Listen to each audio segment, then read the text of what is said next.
Estou treinando o Tiago para ser diácono. Volta e meia eu passo umas ordens certas, a gente só dá um sinal, a gente sabe o que é para fazer. Obrigado, Tiago. O ventilador aqui, ele fica virando as páginas da Bíblia. Glória a Deus. Eu convido a igreja para que a gente esteja mais um momento de oração. E agora, de maneira específica, orando para que a palavra do Senhor venha a falar ao nosso coração, que o nosso coração esteja aberto, preparado para receber a mensagem nessa noite.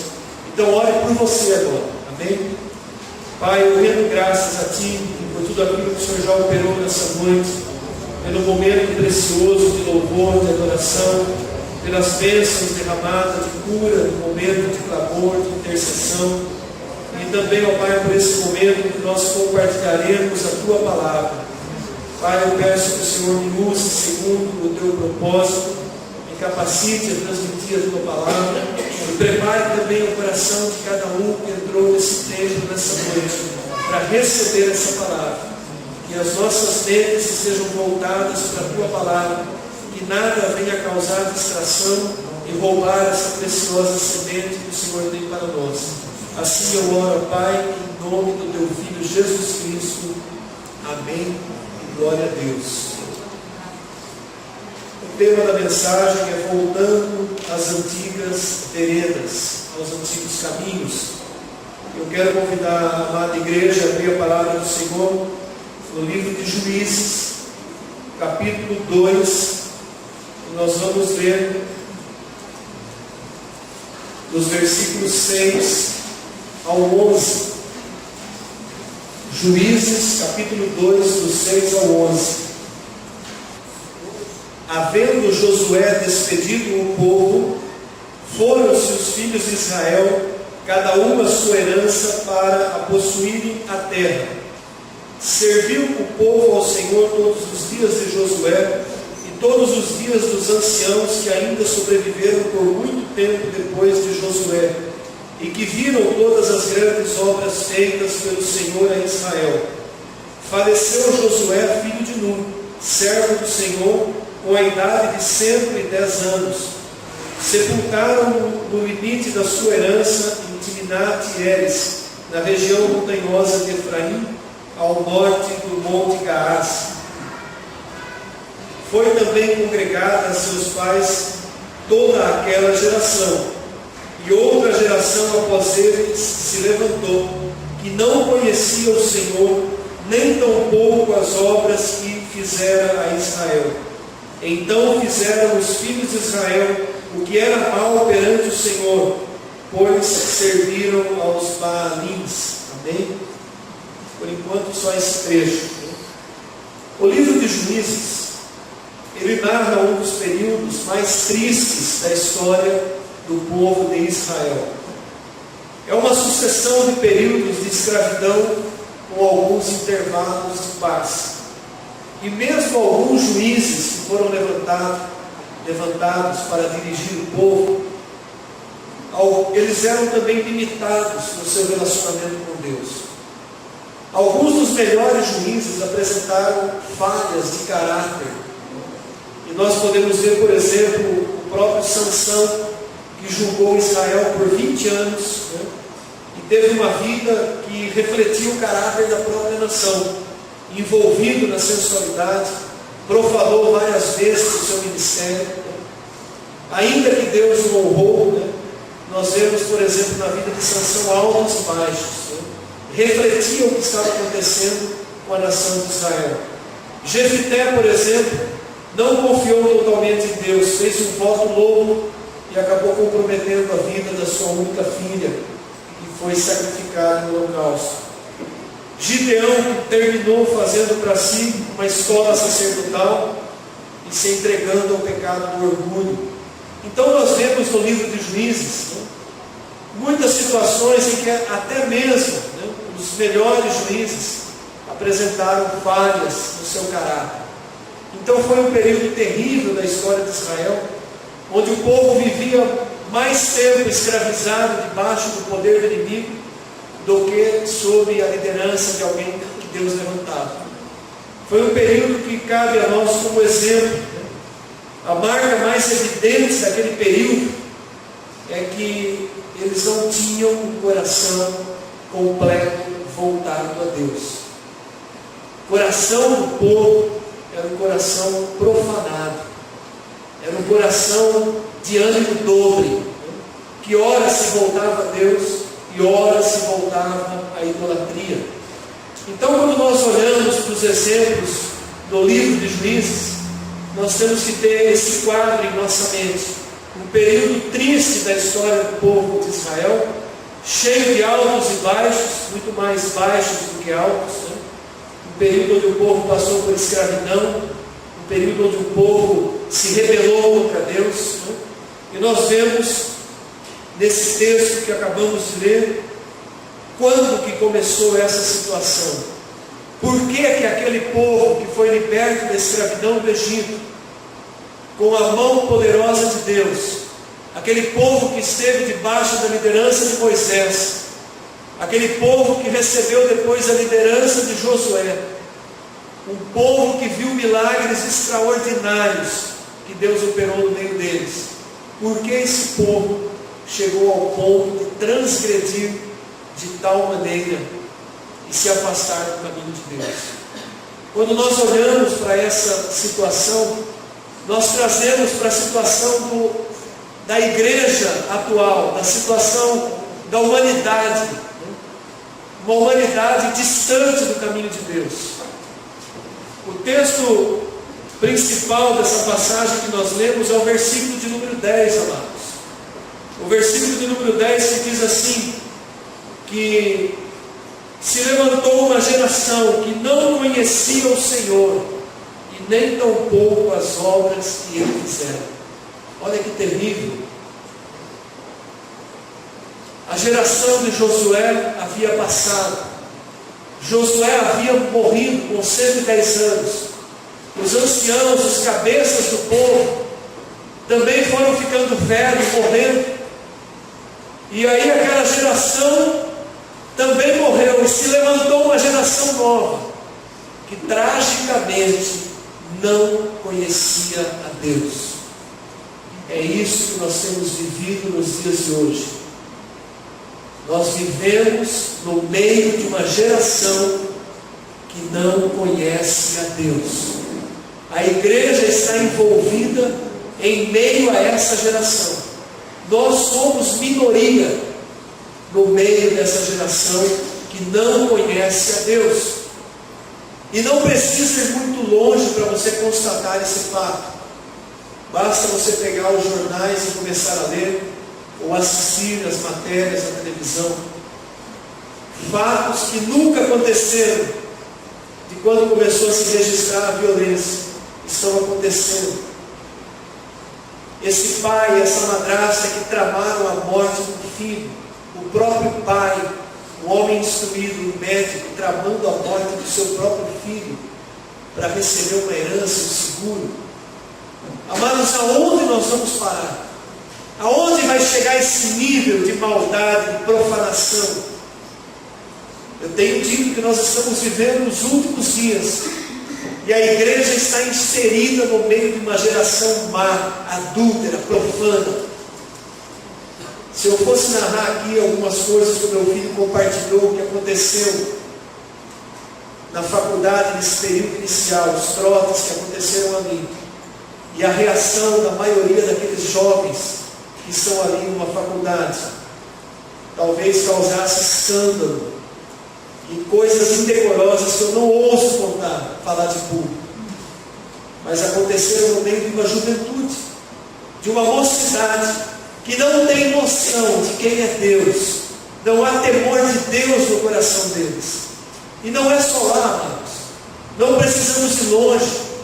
Dá uma olhada no teu bairro, na tua vizinhança, pessoas que não conhecem a Deus, que vivem uma vida desenfreada, ladeira abaixo, na maldade, na profanação, no pecado, na idolatria. Essa geração do funk, essa geração perdida. Repara a letra dessas músicas, o estilo que eles vivem. Não conhecem a Deus, não têm noção da existência de Deus e dos feitos de Deus. nós estamos vivendo esse período.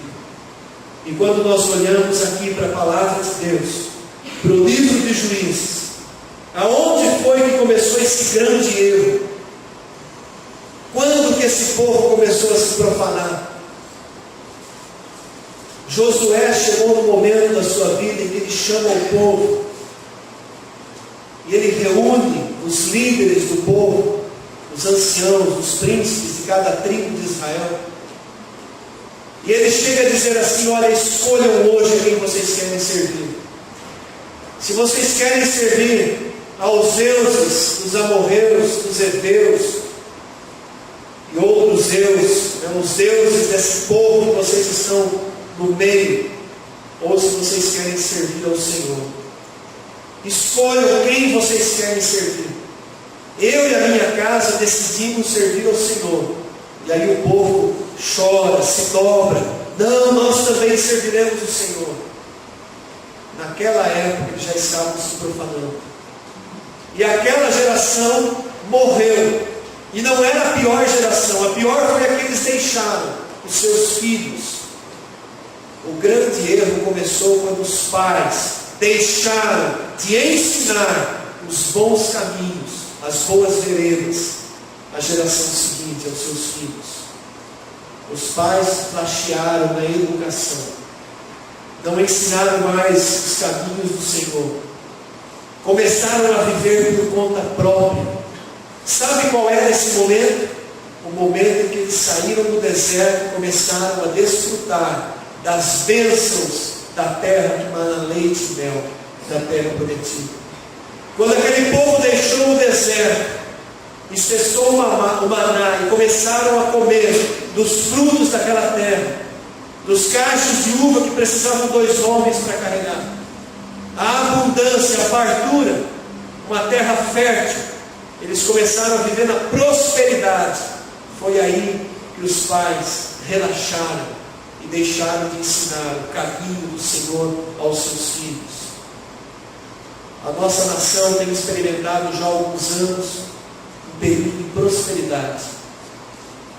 Muita gente tem enriquecido. A classe média nunca viveu tão bem. Muitos deixaram o estado de miséria da nossa nação. Glória a Deus por isso, mas não estão dando glória a Deus, não reconhecem o favor de Deus. E nesse período de prosperidade, os pais estão relaxando em ensinar o caminho do Senhor aos filhos. Até mesmo os pais cristãos têm flasheado na educação, têm abrido mão da autoridade que foi dada. Os filhos estão mandando nos pais. Crianças estão dando ordem dentro das casas. Os papéis invertidos. Homens que não têm autoridade, que foram chamados para ser cabeça de uma família e não têm autoridade, não exercem autoridade dentro da casa. A mulher manda, os filhos mandam, o vizinho manda, menos ele. Uma geração que tem falhado e que estão gerando filhos que não conhecem a Deus. Essa é a realidade que nós estamos vivendo. Uma geração que está brotando aí, 15, 16 anos, não conhecem a Deus, não tem noção da vontade de Deus, mal conhecem a Deus de ouvir. Culpa dos pais, culpa da geração anterior, que flasheou da educação, que abriu mão da disciplina. A palavra de Deus estabelece limites. Os mandamentos de Deus são limites para o nosso bem, amados. Porque se o ser humano não tiver limites, é igual o caminhão sem freio na descida.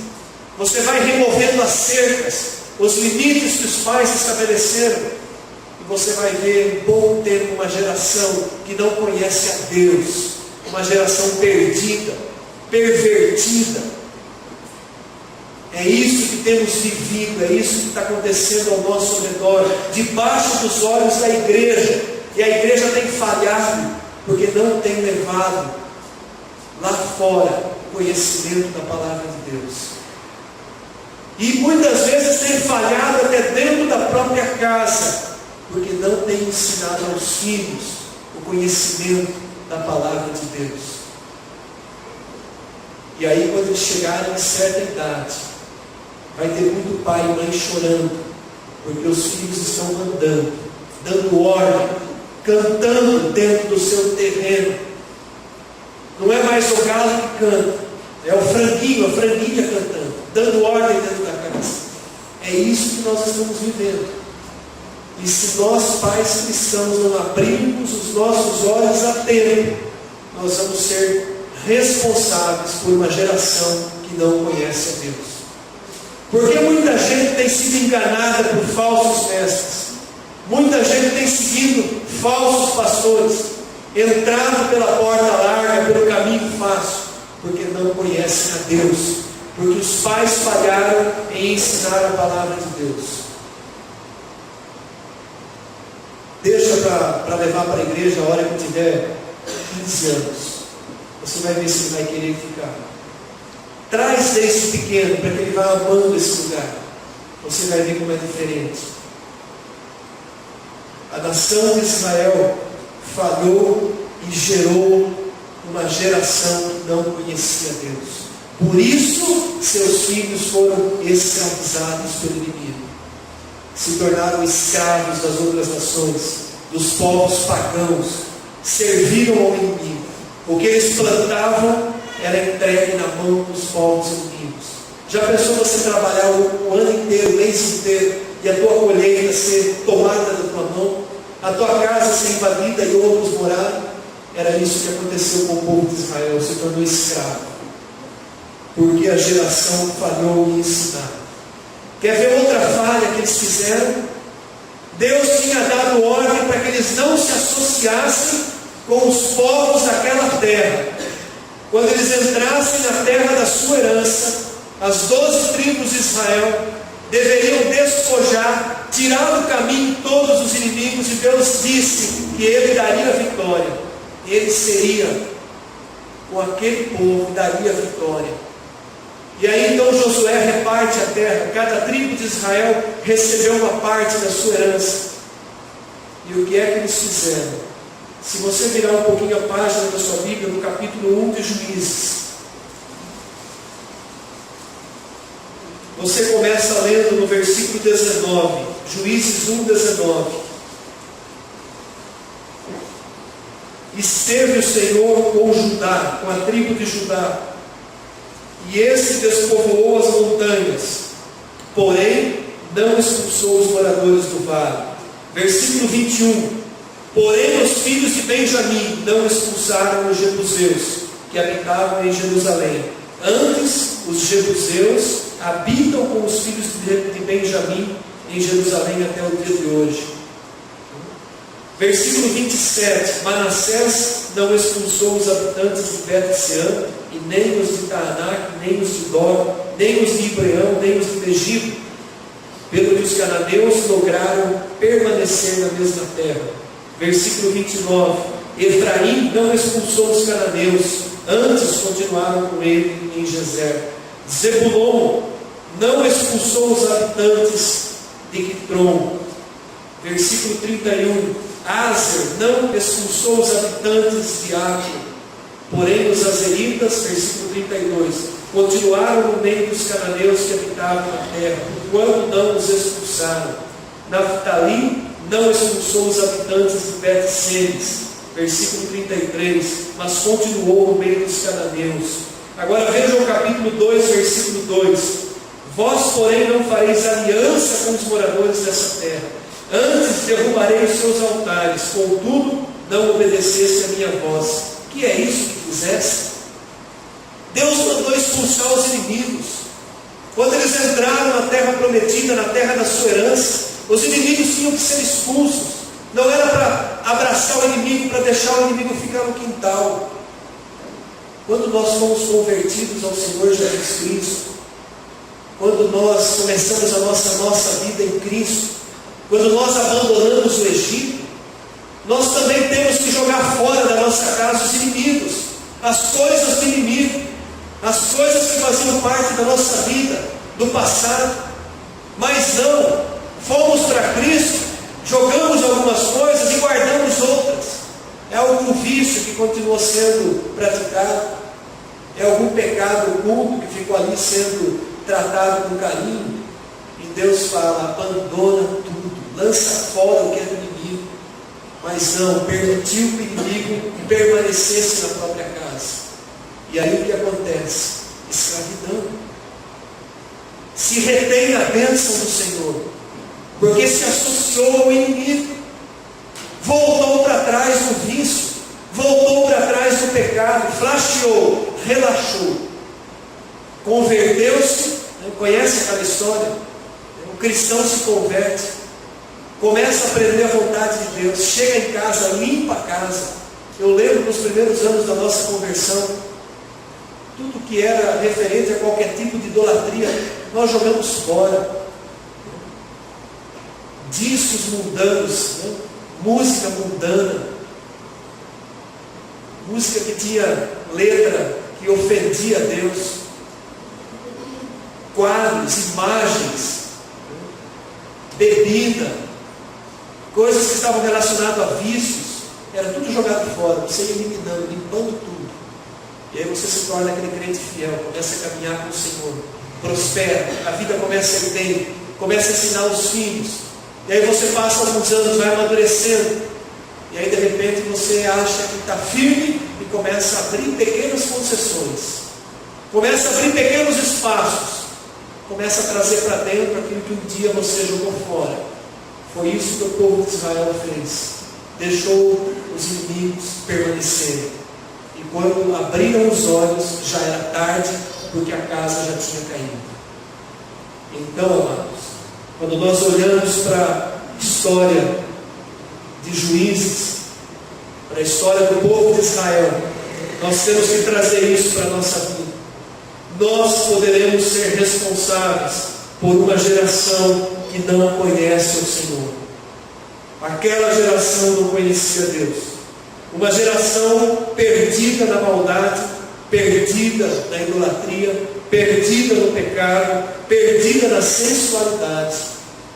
Há pouco tempo atrás, naquela palestra para homens, nós trouxemos alguns assuntos, e falamos sobre como deve ser a intimidade de um casal dentro do padrão de Deus. Eu já ouvi pastores pregando em palestras que dentro de 4 paredes o casal pode fazer o que quiser. E aí você vai para a palavra de Deus e pega o padrão moral que Deus estabeleceu. Quando aqueles que não conheciam a Deus, lá em Romanos capítulo 1, 2, ele diz: ele entregou a própria malícia, o próprio pecado, porque eles amaram mais a criatura do que o Criador. E ali a gente vê as coisas que aconteciam com aqueles que faziam isso: envolvimento, homossexualismo, lesbianismo, e até as mulheres mudaram do modo natural. Então existe um modo natural. Ontem eu estive dando uma palestra para casais numa igreja em Rio Claro, e estava citando isso. O livro de Hebreus diz que o leito deve ser sem mácula, a cama deve ser sem mancha. E às vezes ouvimos testemunhos de casais cristãos que trazem para dentro da intimidade costumes mundanos, profanos, que não cabe a gente citar aqui. E depois acha que o casamento vai continuar sendo abençoado. Abriu a porta para o diabo e acha que vai continuar sendo abençoado. Pratica tudo aquilo que aparece em filmes pornográficos e acha que vai continuar sendo abençoado. Até quando vai durar o teu casamento? Então essa é uma pergunta. Hoje tudo é normal, ficou normal, todo mundo faz, é assim mesmo. Nós vivemos um tempo diferente, mas a palavra de Deus não muda. Os conceitos que Deus estabeleceu não mudam. E se nós abrirmos concessões, nós estamos fazendo igual o povo de Israel fez, deixando o inimigo participar e tomar posse da nossa herança. Sabe qual é a maior herança? Os filhos. A palavra diz que são herança do Senhor, e Deus vai cobrar de nós o que é que nós estamos fazendo com a herança dele. Então, amados, é muito sério, é muito sério esse assunto. O que fazer agora? Quem são os culpados? Nós vimos, a geração que não cuidou foi culpada, fizeram o que era mal aos olhos do Senhor. É o versículo 11 do texto básico que nós lemos. Então nós somos responsáveis pela próxima geração. E qual é a saída agora? É tempo de apertar o cinto. É tempo de colocar a nossa casa em ordem diante de Deus. É tempo de restaurar as antigas veredas. O que são as antigas veredas? Abra sua Bíblia no livro do profeta Jeremias, capítulo 6, versículo 16. Muitos anos se passaram, aquele povo ficou alternando entre a escravidão e entre o favor de Deus. Bem mais tarde, Deus levanta Jeremias, levantou muitos profetas, até que chegou um momento em que a paciência de Deus com aquele povo terminou, e eles foram completamente tomados pelo inimigo, destruídos. Até o templo acabou sendo destruído. E Deus levanta profetas para dizer essa palavra aqui, olha, Jeremias 6,16. Assim diz o Senhor: ponde-vos à margem do caminho e vede, perguntai pelas veredas antigas, qual é o bom caminho? Andai por ele e acharei descanso para a vossa alma. Ponto e vírgula. E aí Jeremias diz: mas eles dizem, não andaremos, não queremos andar no bom caminho, queremos andar do nosso jeito. O povo de Israel disse isso e terminou completamente destruído.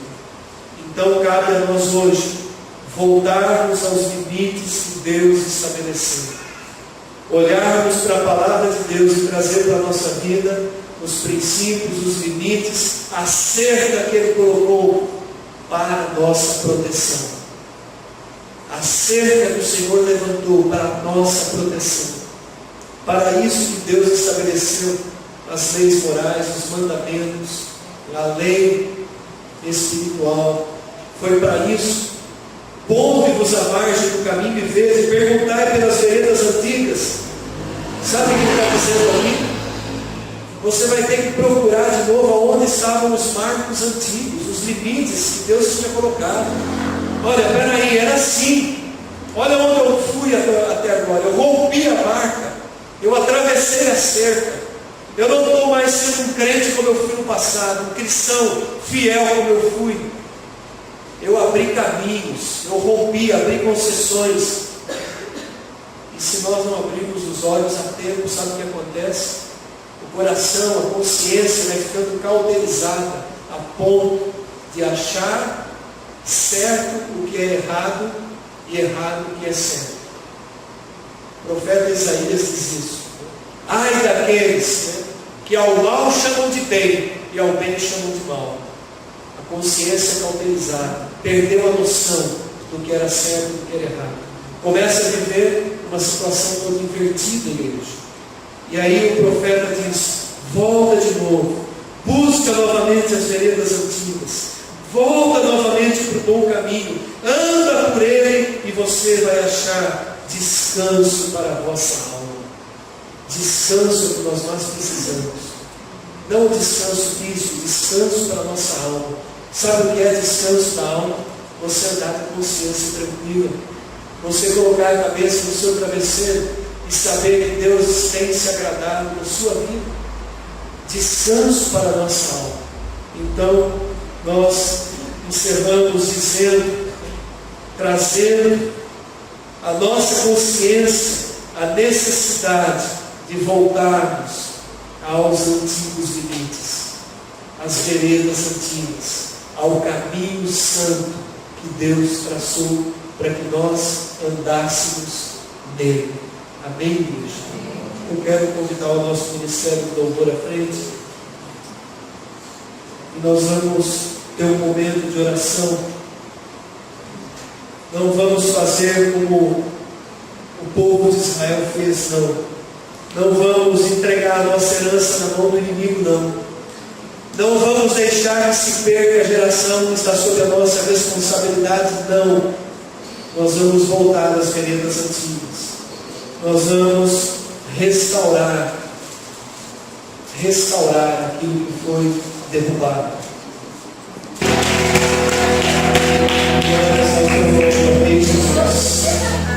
Aleluia.